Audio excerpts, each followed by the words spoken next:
Welcome Prince Institute exercise number 5 progressive short and legal. Ready? Start.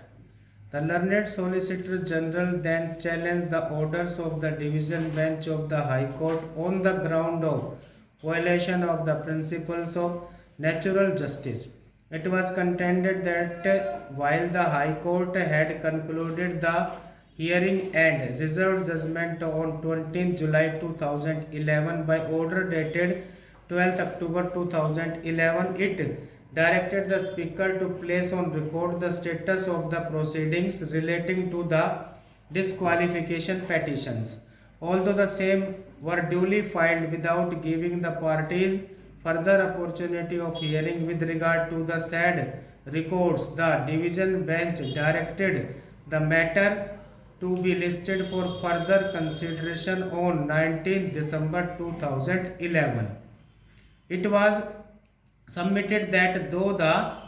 bench did not assemble on 19 December 2011, the division bench delivered the impugned judgment on 20 December 2011 without any further opportunity of hearing to the parties. The learned Solicitor General submitted that the procedure adopted was contrary to the law laid down in another case wherein it was stated as under, in view of the limited scope of judicial review that is available on account of the finality clause in paragraph 6 and also having regard to the constitutional intendment and the status of the repository of the adjudicatory power, that is Speaker / Chairman, judicial review cannot be available at a stage prior to the making of a decision by the Speaker / Chairman, and a quick time action would not be permissible, nor would interference the permissible at an in-between stage of the proceedings. Exception will, however, have to be made in respect of cases where disqualification or suspension is imposed during the pendency of the proceedings, and such disqualification or suspension is likely to have grave, immediate, and irreversible repercussions and consequences. The learned Solicitor General sought to re-emphasize the fact that the present case is not a case involving disqualification or suspension of a member of the House by the Speaker during the pendency of the proceedings, but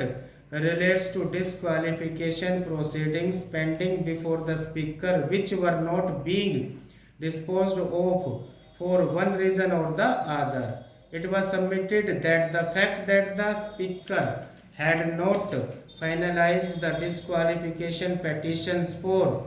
almost a period of 2 years could not and did not waste the High Court with power to usurp the jurisdiction of the Speaker and to pass interim order. The learned Solicitor General lastly urged that the single most important error in the impugned judgment is that it sought to foreclose the right of the Speaker to decide the disqualification petitions under paragraph 4 of the 10th schedule. The said decision was also wrong since the division bench chose to follow judgments which related to the concept of split under paragraph 3 of the 10th schedule, which today stands deleted therefrom.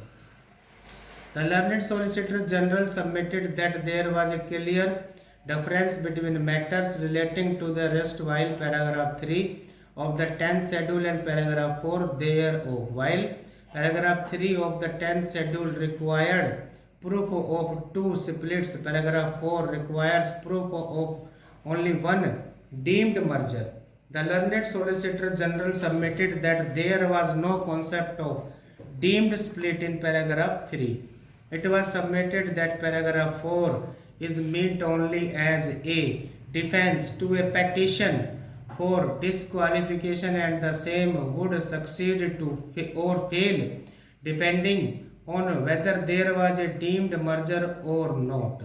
It was further submitted that Under paragraph 4 of the 10th schedule,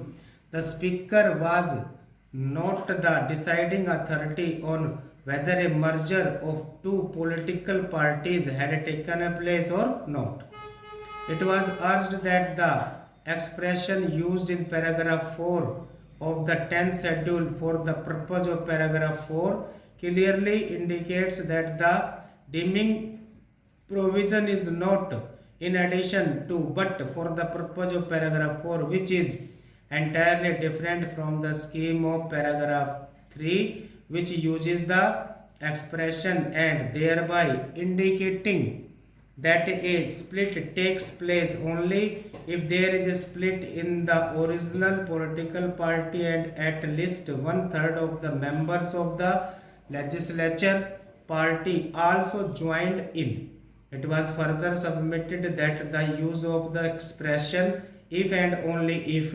in paragraph 4 of the 10th schedule is to re-emphasize the fact that the speaker cannot decide whether merger of the original party had taken place,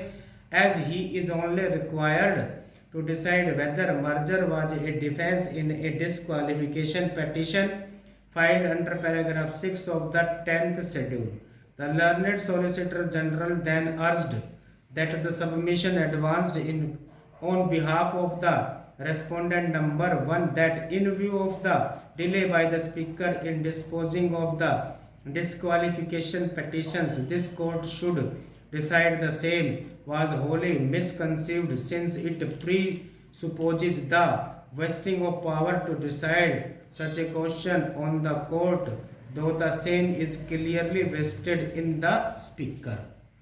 Even otherwise, the most that could be done by this court would be to dismiss the special leave petition. Stop.